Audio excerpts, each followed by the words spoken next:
Warm greetings, everybody. It's absolutely wonderful to welcome you to this webinar today, where we are going to be discussing, talking about, unpacking the notion of confidence. I absolutely enjoy whenever we get the opportunity to hear from Prof, because it's a different perspective, especially for someone like me who doesn't have any exposure to neurosciences or brain sciences. And so, as you know, Professor Ian is an Emeritus of Psychology at Trinity College, Dublin, and was the founding director of Trinity College Institute of Neuroscience, as well as Dean of Research of Trinity College.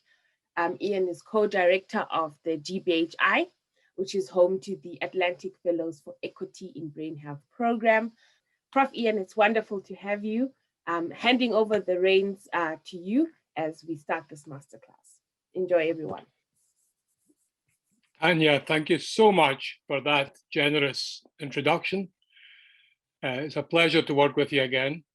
Thank you to the Atlantic Institute for allowing me this opportunity, this privilege to speak to a group of people who are leaders around the world who are trying to do hard things in hard times and sometimes in hard places. So it's my privilege to have that you will devote some time to me for this 2-hour session. So thank you for coming.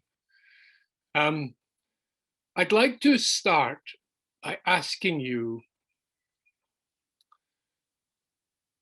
to fantasize something that you would really, really like in the future to see happen. Okay. This could be in your own life. It could be something professionally, something personally. It could be for your community, your organization. It could be for your country. It could be for the globe. I want you to think big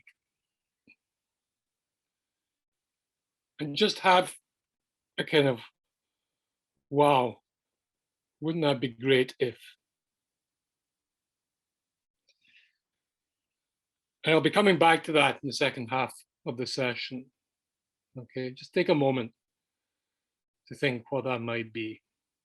Don't censor it. Don't think through practicalities.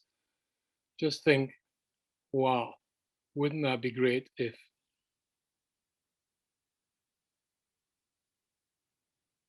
Close your eyes and just have a think about it for a moment. Okay, so let me just share my screen here. So that's what we're talking about, science. I'm a scientist, a cognitive neuroscientist, a psychologist, and I've tried to make no statements that aren't grounded in good science here. But we're talking about something that's very, very crucial to all of us: self-belief, confidence. There's not a person in the world for whom confidence is not a precious resource, which they may feel they have too little of, just enough, or too much of. The problem with having too much confidence is it distorts your brain in a way that reduces your self-awareness. And so you're less likely to realize that you're overconfident. That's why relatively few people will admit or even realize they're overconfident. And therein lies a problem of the two-edged sword nature of confidence that I'll be talking a little about today. Now, let's start with an exercise I know I've done with any of you have been to my workshop before. You will know we've done this before. But this is one of the most important things you can ever do in your lives, and you should all learn to do it. It's my advice.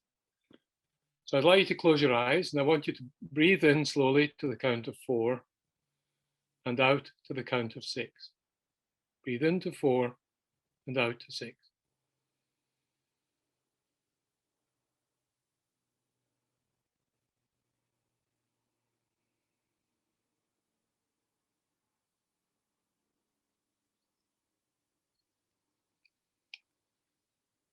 And do that once more, into 4 and out to 6.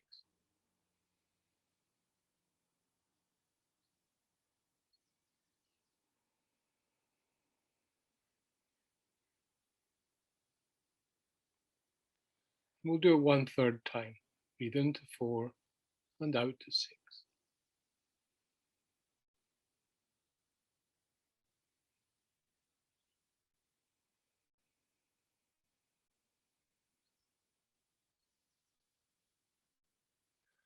Now, I know you felt different after doing that compared to before.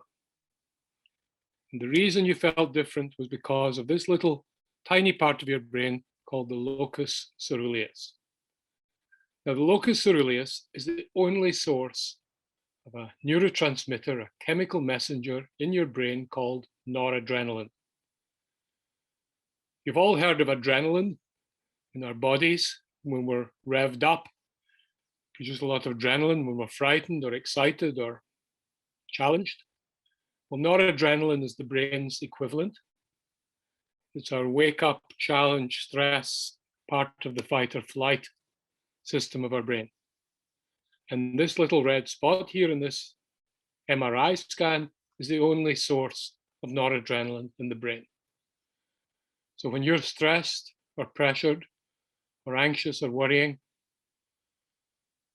or when you're fatigued, maybe a bit burnt out, maybe tired, maybe haven't had enough sleep, exhausted. In the former case, you have too much noradrenaline in your brain, and your brain does not work properly. And in the latter, your brain has too little noradrenaline, nor does it work properly. So this is a critical chemical messenger for how your brain works. For all of you as leaders, for all of your work, for everything that humanity does depends on their brains. And so if we can find a way to gain some control over our brain functions, boy, what an important step for humanity. And here's the brilliant news. You just have controlled your brain by breathing into 4 and out to 6 3 times. How can that be? The answer is this little part of the brain, the locus ceruleus, is chemosensitive. In other words, it's firing at the rate at which it fires, and hence how much noradrenaline it spurts out into your brain millisecond by millisecond, depends on how much carbon dioxide is in your blood at any 1 second. And as you breathe slowly like that, you alter the carbon dioxide level in your blood and control the firing of the locus ceruleus. So you have at your disposal a free, without side effect, hugely precise, effective way of controlling your own brain function by controlling your breath. And that is, what's this got to do with confidence, you might say? Well, here we have the sweet spot that you're trying to put your brain into, trying to control when you're feeling pressured or stressed or despairing or burnt out or fatigued or exhausted. You're trying to keep your brain at that sweet spot, because then the different parts of your brain will talk to each other much more smoothly, and you'll be able to solve problems better. You'll be able to avoid getting things out of perspective and catastrophizing if you keep your brain nearer that sweet spot. And this is the key message. If you can feel in control of your emotions, that is a critical foundation stone for feeling confident. If you are at the mercy of your emotions, it's hard for you to say, I can do it. Or, more importantly, we can do it. So that's my tip for the first step in you building confidence, is to learn the habit of taking 20 seconds out of your time many times a day. Every time you change task. Let's do it now. Take in for 4 and out for 6.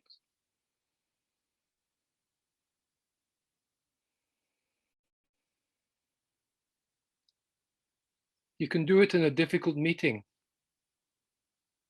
Nobody need know you're doing it. You don't have to close your eyes.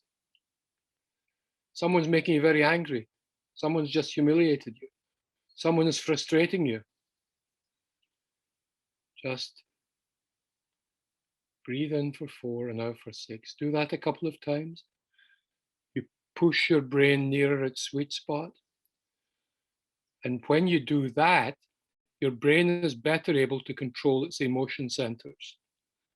Frontal lobes of the brain control the amygdala and other emotion centers of the brain. And when you're nearer your sweet spot, controlled by your breathing, you're less likely to respond in ways that you might regret afterwards to a provocation or a challenge or a frustration. So let's ask, what is this stuff we call confidence? Now,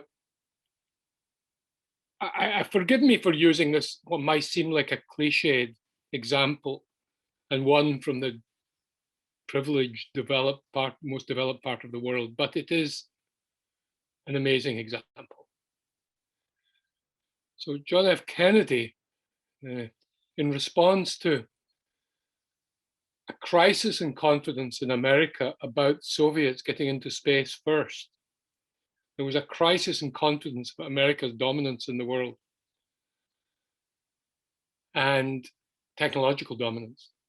And so JFK said, we are going to put a man on the moon by the end of the decade. Now that was a ridiculous, some would say delusional projection forward, that in 9 years, we don't have the computers, we don't have the materials, we don't know how to do it. But this act of confident projection into the future, this creation, this motivation and belief that you could create something that does not yet exist, that motivated an entire country, galvanized an entire country, brought together thousands of engineers and other people working together in this common effort. By gum, they did it. It was incredible. The whole world was galvanized by this. So that's what human beings do. It's really what distinguishes human beings much more from all other species. It's not language, it's not tool use, it's not problem solving, it's not empathy. Some species have all of these, show all of these behaviors, but no other species fantasizes a currently non-existent future state and works incredibly hard, particularly collectively, towards achieving that future state. That is humanity's bridge to the future, and confidence is the fuel for building and crossing that bridge.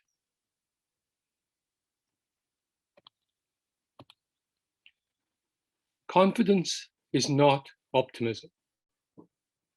Optimism is the belief, the cheerful belief that things will turn out. Confidence is not self-esteem. Self-esteem is your evaluation of yourself, the extent to which you cherish your ego. Confidence is not hope. Hope is a blend of optimism and faith in the future, but it is not confidence. So what is confidence? Confidence is a mental state that empowers action. And you all, as leaders, as activists, as people trying to create more equity in the world, confidence is your man or your woman. It's crucial, absolutely crucial, because of its link to action. Now, can I just say now that this is the point in the workshop I'll be talking for the longest, just to give you that basis, that introduction. This won't happen again, okay? So bear with me another couple of minutes. So, confidence is a two-strand bridge. There's the can-do element of it. Yep, I can start taking more exercise. And then there's the can happen element. Yeah, if I take more exercise, my health will improve, I will lose weight, and I will live longer. Okay? The can do is yes, I can do it. The can happen is if I do it, certain consequences will follow. And this is the two-strand bridge. The jargon for this is efficacy expectations, can do. Outcome expectations, can happen. So that gives us a 4 boxes. There's the state of despair and apathy. Maybe not even necessarily despair. It's resigned apathy. Can't do. No, I can't do that. No, I can't take exercise. No, I can't change my diet. And anyway, even if I did, it wouldn't affect my health or my weight or my lifespan. So that's the black hole or an absence of confidence. Then there's another one. Yes, I can do. I can eat less. But you know what? Doesn't matter how little I eat, I don't lose weight. Can do, can't happen. Yes, I can get that qualification. But from where I come from, that's not going to improve my job prospects. Okay? That's not going to benefit me in what I'm trying to achieve. And then there's, no, I can't eat less. But if I did, I know I would lose weight. I know I'd live longer. That leads to anxiety, maybe depression. And then there's the full whammy. Yes, I can lose weight. I can eat less. And yes, if I eat less, I will lose weight. Or, yes, I can create that community organization. And yes, if I do that, I believe we can get government to change policy in our region. So these 4 permutations of the can do and can happen lead to different brain states. Top left is apathy, which you can actually visualize in the brain. Top right leads to anger because you're frustrated. You can do something, but things won't follow. Third one is anxiety. I can't do something, but if I could, things would happen. And then 4th one is activation. And that's the full whammy of confidence. And that is one of the most valuable things you can have, that a group of people have, that an organization can have, that a country can have, that the world can have. And these act, top left, that acts through the dopamine system. People who are apathetic and unmotivated possibly because of their experiences in life, because of poverty, because of excuse me a second.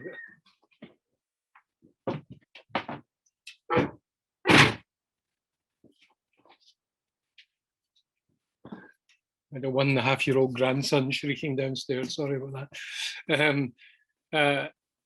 Those that have a state of helplessness respond quite understandably to an extent, may respond with a sense of apathy,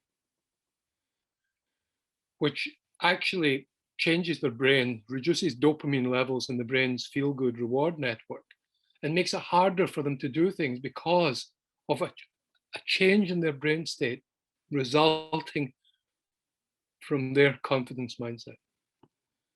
The top right, anger, that activates the noradrenaline and norepinephrine, the same thing. Norepinephrine is the American term for noradrenaline. Noradrenaline is part of the fight or flight system, fight or fear.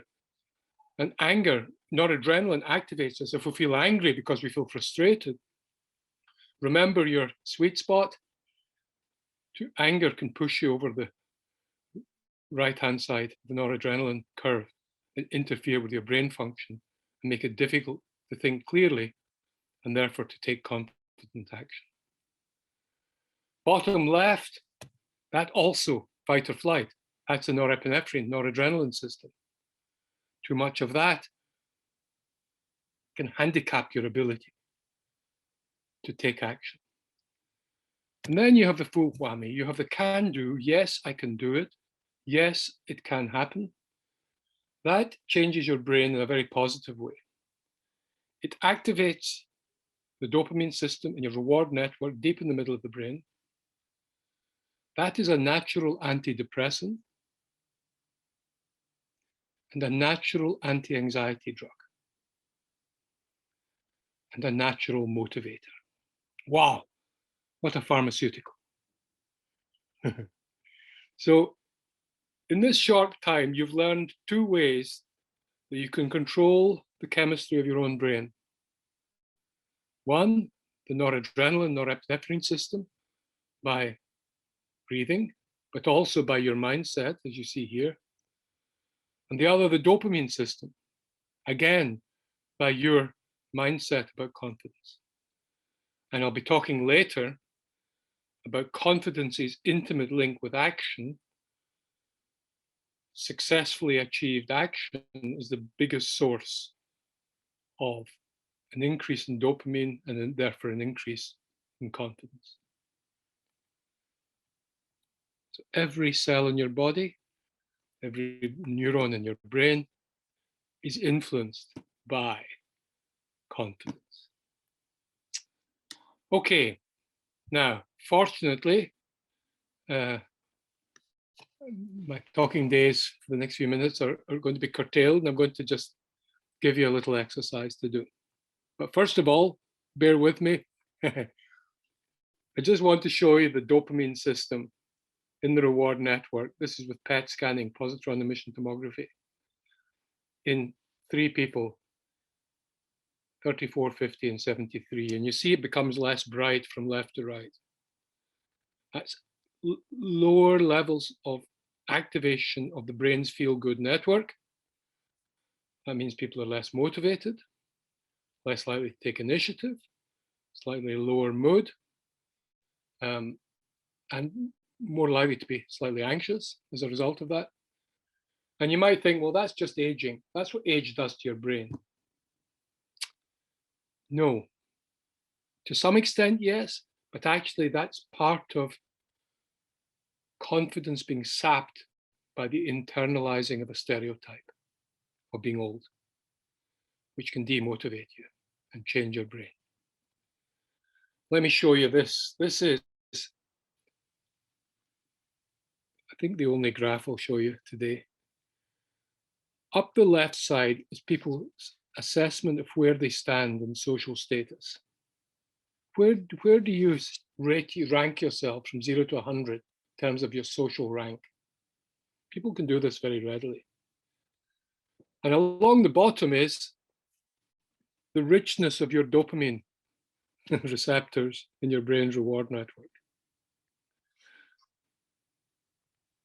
And you see here, the higher your perceived social status, the higher your perceived social rank, the more of this critical confidence, mood elevating, anxiety reducing substance you have in your brain's reward network.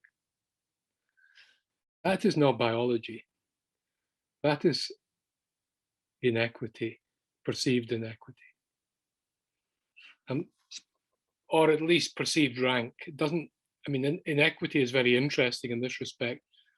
How rich or poor you feel really has objective components, but also it has subjective components, and how you feel in terms of your rank or your wealth actually determines your brain function as much, if not more, than the objective circumstances.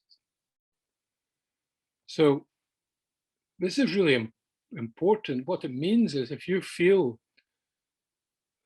relatively subordinate in the social ranking, your brain will change in a way to make it harder for you to take action,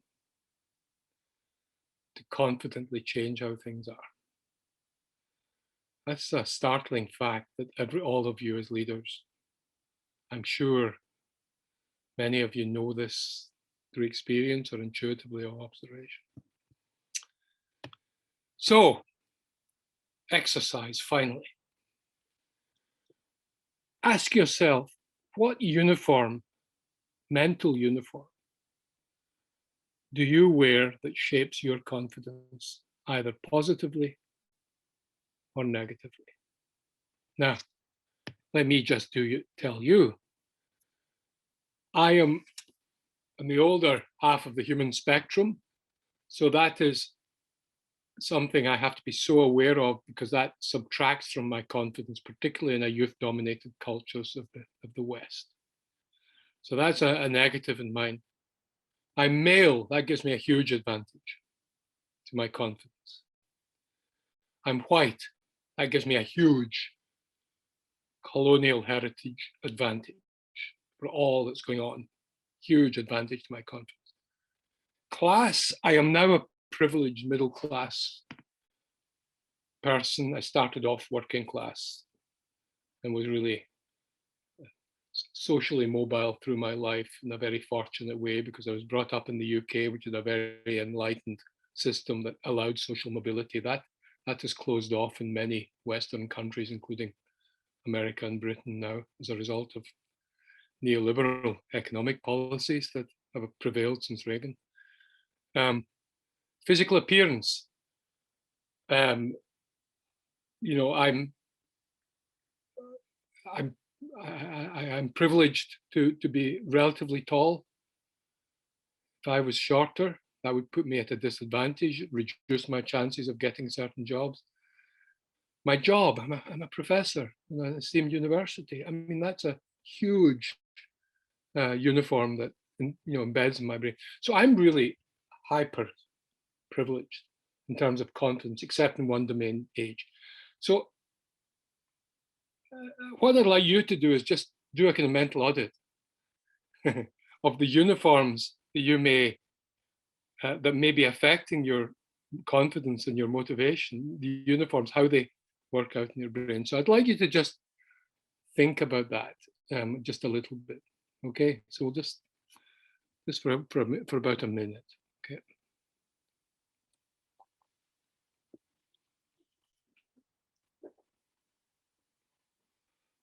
Okay. Now, how confidence works. It matters hugely what we say to ourselves. So here's another exercise. I want you to think of a past failure that you've had in your life. It could be a failed test, a failed job interview, a failed relationship, a failed sporting endeavor. And could you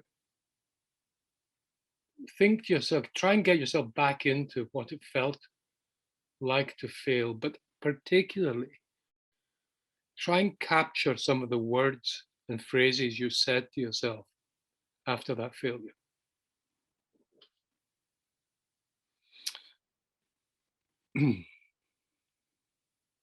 Right.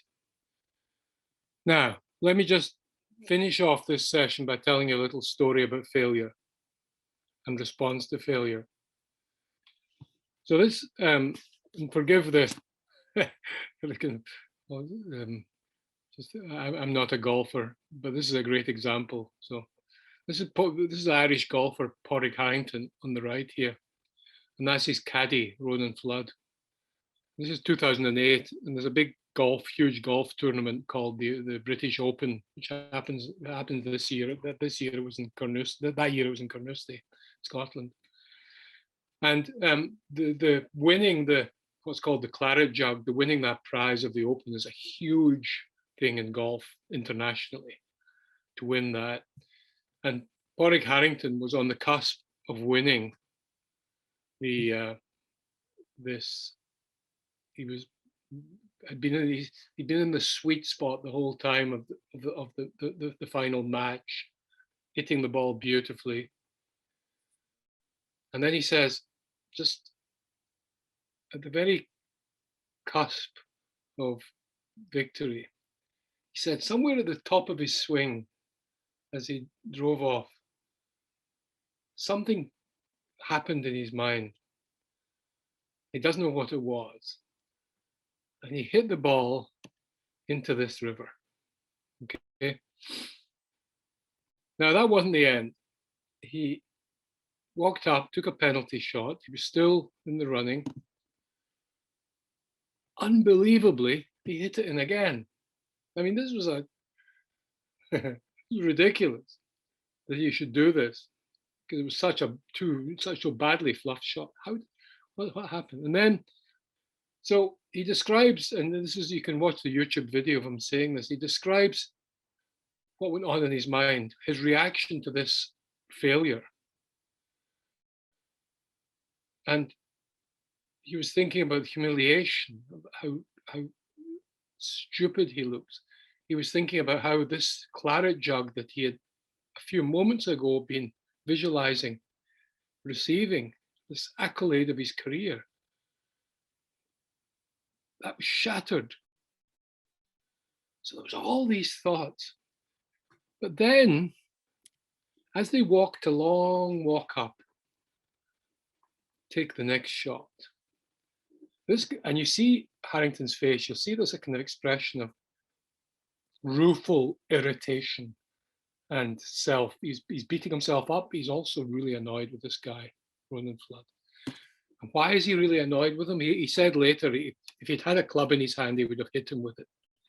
Because Ronan Club kept saying to him, "You are the best chipper and putter in the world." Now, chipping and putting, I believe, is when you take a shot. It's two strokes in golf that you chip and then putt. I'm so sure most of you know I'm not a golfer. But he just kept saying, "You're the best chipper and putter in the world. You are the best chipper and putter in the world. You are the best chipper and putter in the world." He was driving Harrington mad.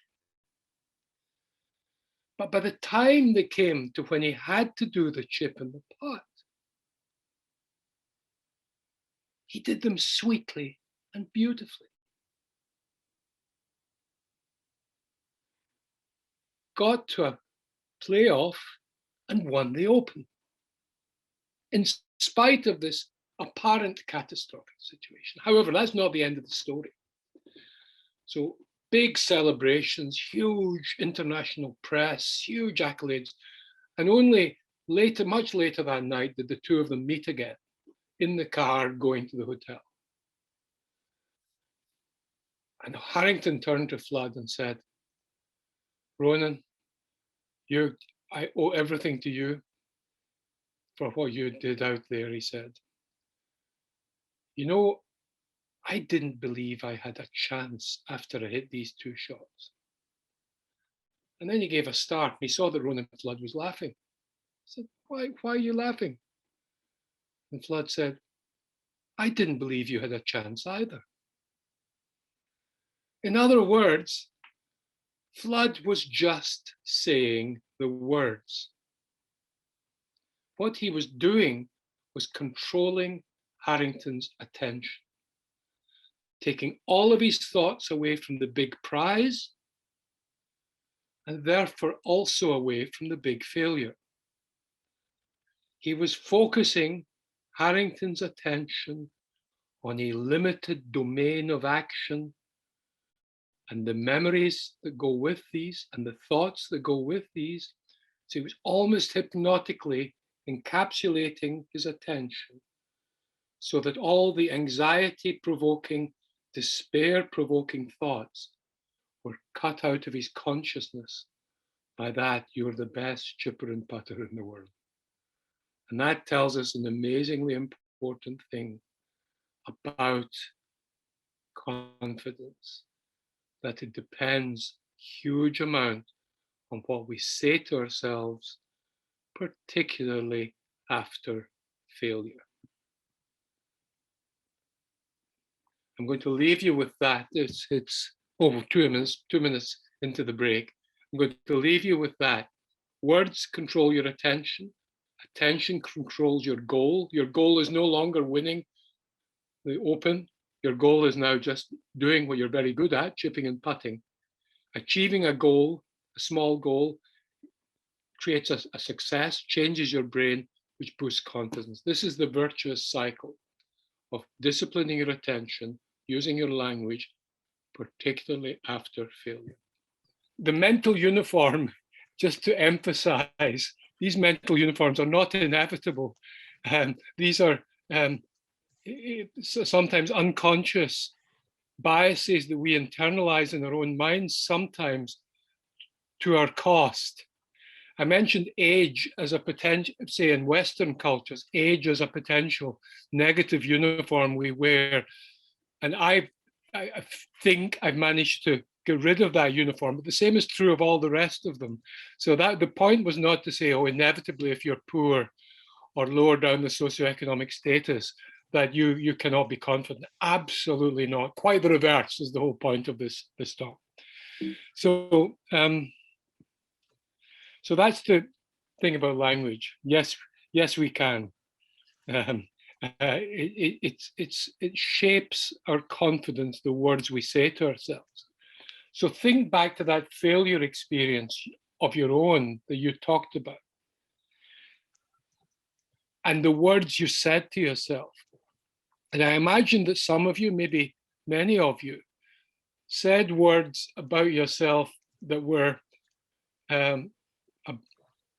conveying to yourself that you could not do something, or that you were, I'm not lovable, I'm just not musical, I'm not bright enough, I am not, I don't have the, the tendency with failure is to say about yourself things that have a fixed quality about them.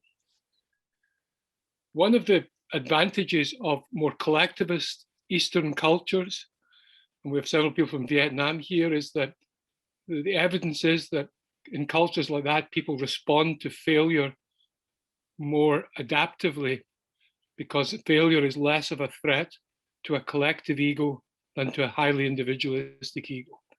And that the children from Eastern cultures who fail a test are much more likely to seek to understand why they failed, while children from Western cultures, their brains almost literally freeze up when they have a failure because it's a potential threat to their ego.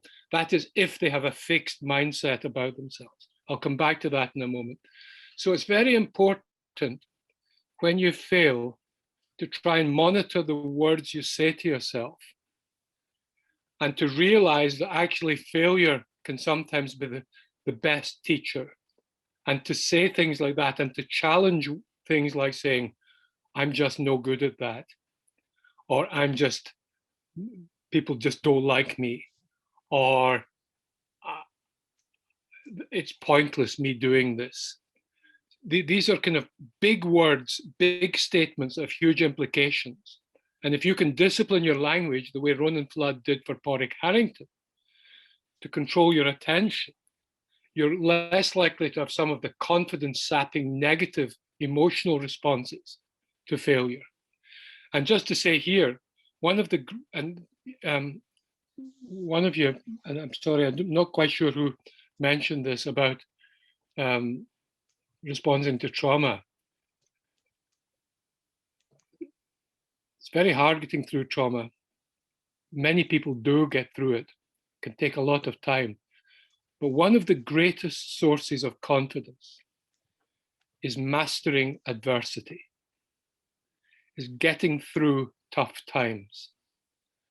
If you can get through, if you can just keep on trucking, keep on going, in spite of how you feel, in spite of the low mood or the anxiety or the pessimism that this is going to work, if you can keep on going,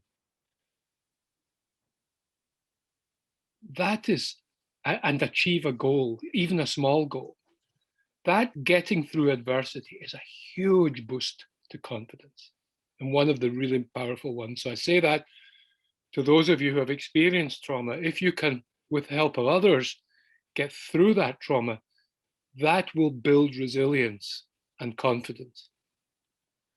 So a third way that confidence works is as a distorting prism. We are all slightly rose-tinted in our spectacles in the world. And that's probably a necessary thing. It gets us up in the morning. But only if we're depressed or very chronic pessimists do we not have this distorting prism. So what I'd like you to do now is to go back to that fantasy that I asked you to think about at the very beginning of the session. That thing you thought, wow, wouldn't it be great if? So I want you to bring that to mind again.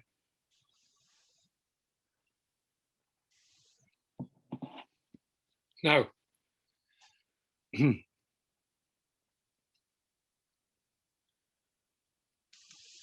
let me just, with that in mind, let me say, confidence, one of the ways confidence works is it projects you into the future where you expect a success or a positive, rewarding thing that you want, like the thing you were visualizing there.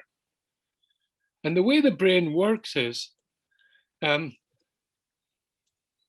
it responds in an anticipatory way to lift your mood, increase dopamine activity in expectation of that success. So if you like, the expectation anticipates the actual success, improves your mood, lowers your anxiety, therefore makes you perform better, therefore makes it more likely you will have that success, and so we have this virtuous cycle. Okay?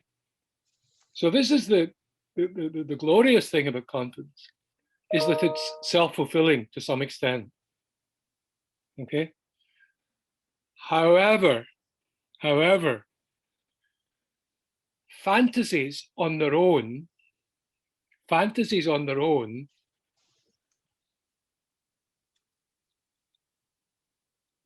while they lift your mood and they energize you, they trick the brain into saying, okay, I've done that. So many of us will have met fantasists, people who talk the talk and talk about all the big things they're going to do. And they seem to be living in a bubble of constantly fantasizing about future successes, which when you look at the external reality, there's nothing to support that. So fantasies on their own are hugely positive and energizing. But actually, for instance, if someone is trying to lose weight and they fantasize about themselves being slim in the future, fantasists like that are less likely to lose weight than non-fantasists, okay? So fantasy is, again, this two-edged sword. It lifts your mood. Anticipating a success makes it more likely to achieve that success, but it needs to be tethered to action and to concrete planning. And that's it's called mental contrasting. If you've got a fantasy about what you want to achieve in your work, fantasies, which are of course critically linked to confidence, fantasies are incredibly energizing. On their own, they have the opposite effect. But if you create some fantasy like the one you did at the beginning of this session, first, it's important to do it first, and then think, hold on a minute, what are the practical ways? How am I going to achieve this fantasy? As opposed to thinking, well, here's what I'd like to do. Oh, and then think, oh, what would I do? Oh, what are the practicalities? Oh, that wouldn't work. If you think of the practical implementation first and only indulge the fantasy second, I mean, by indulging the fantasy, I mean fully enjoying the visualization of that happening, as opposed to just thinking the thought, you're less likely to achieve what you wanted. So the trick here is to enjoy inspiring, mood-lifting, anxiety-reducing ability of the human brain to visualize some future state.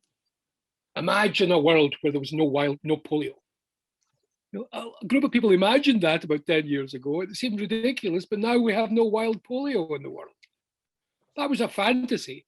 If they had just said, oh, okay, we want to eliminate polio, how are we going to do it? And gone straight to the practicalities, they might well have probably ran into the sand. But by creating this inspiring collective vision, let's get rid of wild polio in the world, seemed ridiculous. But by being energizing lots of people for that fantasy, and then going into how are we going to achieve that? Now, what happens with fantasy? Sometimes the fantasy has to change. Now, you may have fantasized, I don't know, becoming a Nobel Prize winning novelist. Who knows? You may have had that fantasy. Once you start to think of the practicalities, you think, well, nobody can plan to win the Nobel Prize. So maybe what I should do is fantasize writing a short story, try and getting into that magazine or whatever. It's not that your fantasy has to stay. It's just that fantasizing a future state that you want and indulging that fantasy is incredibly motivating, energizing, and confidence building. But it will not lead to success in achieving that goal unless you then chain it to the practicalities. Think through the way to achieve it. Okay, that's Gabriel Oettingen, wonderful psychologist, New York University, has shown this empirically, mental contrasting. So, how are we doing time-wise? Okay, 9:36. So here's really possibly the most important aspect of confidence, is it makes you do stuff. Because it projects you forward to an anticipated success, and because it lifts your mood and reduces your anxiety, it makes it more likely you will actually do the thing, which of course gives you that virtuous cycle.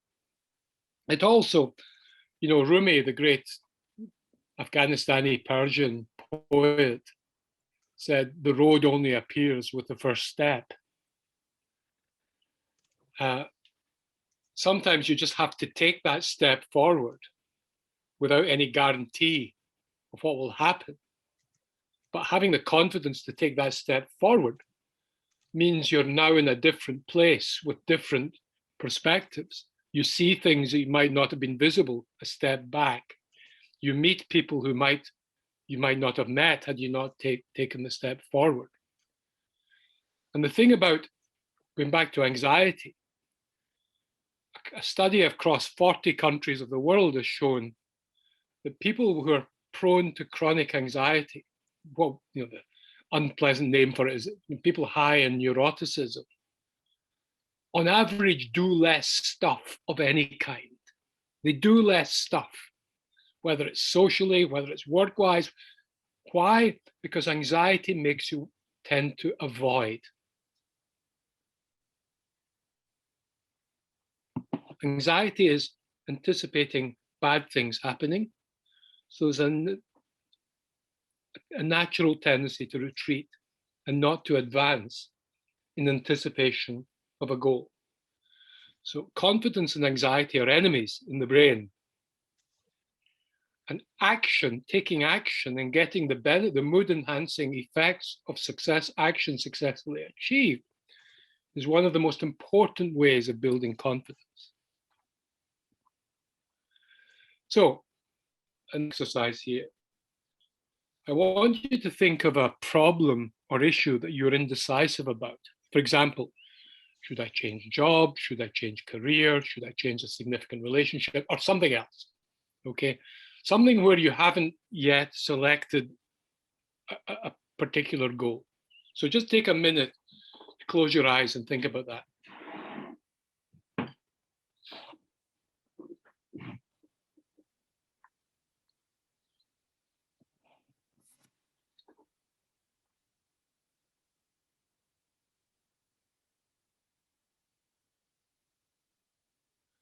Okay, I'm imagining that some of you at least would have experienced a mix of emotions when doing that. Maybe oscillation between a little burst of excitement or, ooh, supposing I did that, but also more anxiety. Oh my God, this could happen. So the thing, this is called a deliberative mindset. By deliberative, you were deliberating on what course of action to take, and you had not selected one course of action.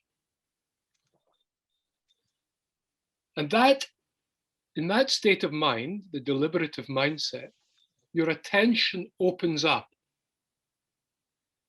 Okay, it opens up the way it opened up in Porrick Harrington's mind from just the specific stroke he was taking at golf to all the wider ramifications of winning or losing. So your attention widens and opens up in the deliberative mindset when you're working out the pros and cons of different potential things you might do. But that opens you up to anxiety. Okay? And anxiety, as you know, can undermine confidence. So, but we can't go through our life never taking a step back and thinking, what are we going to do? That would be ridiculous for any individual or any organization. We have to periodically take stock and think, what are we going to do?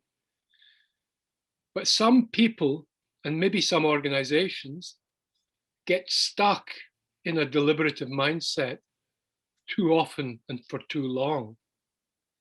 And they don't, they thereby leave themselves open to chronic confidence undermining anxiety. So let's contrast this with this second thing. I want you all to close your eyes and think of an important personal goal that you're already clear you want to achieve. Not whether you go for that goal, you know you want to find a new apartment. You know you want to leave your job and do a course. You know you want to move out of that family or relationship you're in. So you've already selected the goal. So now you're thinking, how will I achieve it? Okay, so take a minute to think about that specific goal.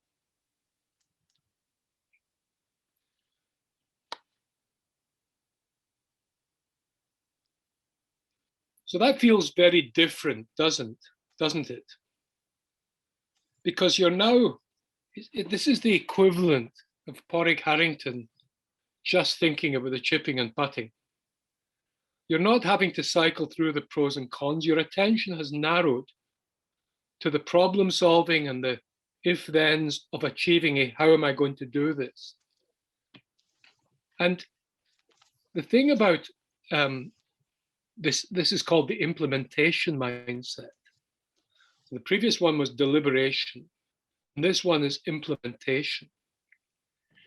And this is tied to action. And selecting goals and focusing on achieving these goals and not allowing yourself to spend too much time in deliberation is a very practical way of building confidence, particularly for women. Women benefit more from an implementation mindset. Men benefit from it as well, but women get an extra boost from it, which is why having experience, being given power, being given a leadership position where you're allowed to implement at a high level is a wonderful way of developing and building confidence. But it's true for men as well. So we have to learn to discipline, to control our attention.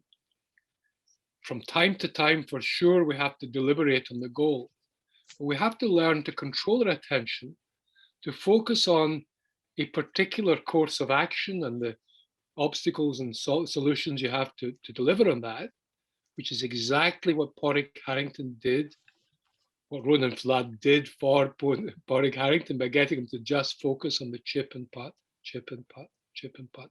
You have to create your own chip and putt implementation mindset. A lot of the time, in order to build success experiences, and in order to avoid being stuck in indecision and constant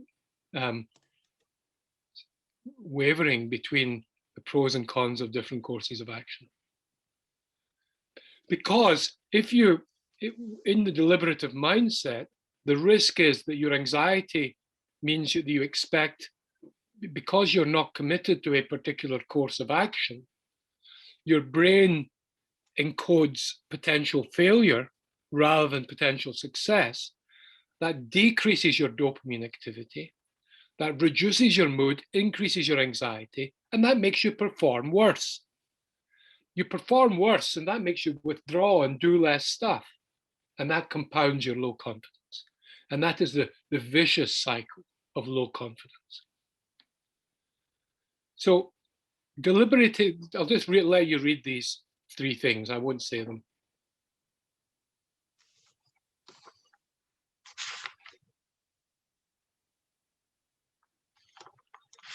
Okay, how are we doing? We've got a few more minutes before we discussion. Confidence also helps you control your emotions. I showed at the very beginning, showed how you can, by controlling your emotions, you can increase your confidence, but it happens the other way as well. Mara Wilson, who was the American actress, child actress, and Madame Doubtfire, she famously said, "I wish someone had told me it's okay to be anxious." That's an incredibly important statement, because what that does is it separates you, allows you to detach yourself from your emotion, and in spite of feeling anxious, not feeling possessed by it, and realizing that anxiety is not something you need to be frightened of, because anxiety about anxiety, fear of fear, is hugely accelerates and makes anxiety worse. Having a certain detachment from anxiety, saying, yeah, I'm anxious. Yeah, I can feel the anxiety. Yeah, I can feel my stomach clenching. I can feel my dry mouth. Yeah, that's me anxious. That slight detachment, that feeling that it's okay to be anxious, is incredibly important in developing control of your emotions and of becoming more confident. And I mentioned earlier in response to the trauma question that mastering adversity, tough times make us anxious. If we can, like Mara Wilson, say, well, okay, it's okay to be anxious. This is a tough time, but I'm getting through this. Mastering that adversity, in spite of the anxiety, will cause the anxiety to decline. It will help you to learn not to fear fear. And most importantly of all, it will give you a sense of control. And a sense of control is an amazing, which is of course critical to confidence. Feeling in control is an amazing antidote to all of these mental uniforms that threaten our confidence, none of which are inevitable. It's feeling in control is what we get when we're part of a collective movement, of collective action, feeling that we individually may not be able to influence a government, but as a collective movement, we can. That feeling is incredibly empowering. And if we go through tough times together on that, that is doubly empowering and confidence inspiring. And Tiger Woods, he needs his anxiety. I've always said the day I'm not nervous is the day I give up. Okay? Now, because his nerves, these anxiety symptoms, he interpreted them as an energy that he could harness. In fact, that he needed to achieve his sweet spot for the incredible performance that he showed. So I'll just let you read these.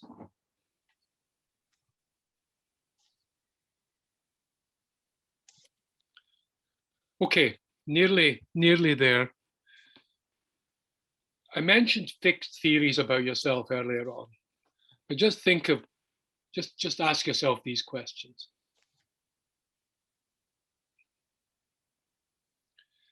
If you said yes to these, you tend to have a fixed theory about your abilities or your attributes. Ask this question as well.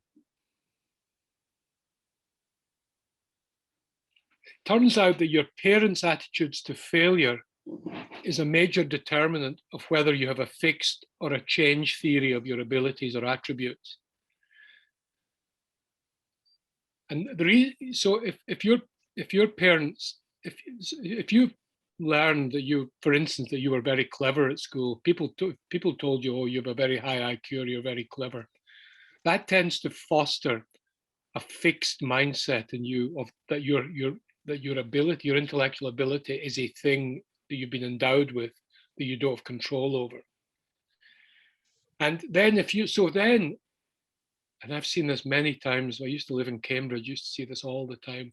And then if you then fail an exam or don't do well in school, this becomes this can be a terrifying for your parents.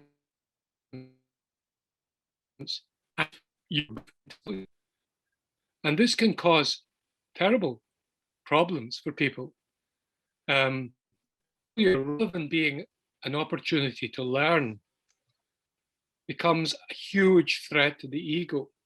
And we know from brain imaging studies that people with fixed mindsets about their abilities or about their emotions or their personality, who see them as genetically or predetermined in them, not things that they have control over, if earlier experience, their frontal lobes actually stop processing information in the outside world. They go inside trying to work out how to protect the ego, and they don't learn new information so that they will avoid this in future.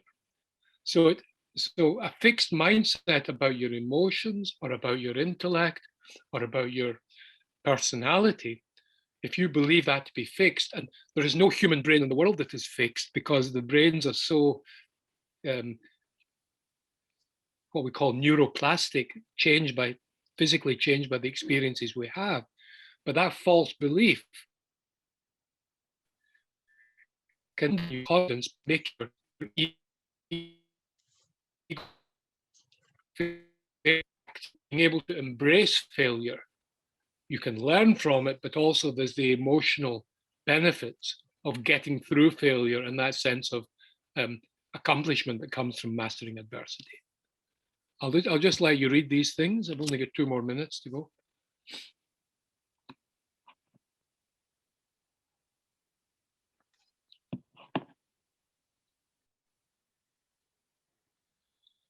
Okay, very briefly, just check you don't sabotage your own confidence by always apologizing, by always looking for reassurance.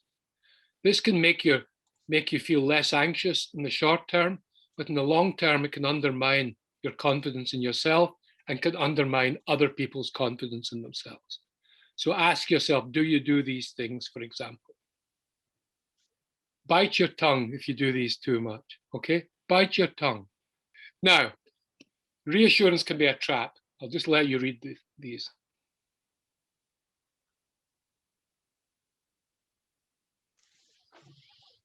Finally, and most importantly, one of the best sources of confidence is your values.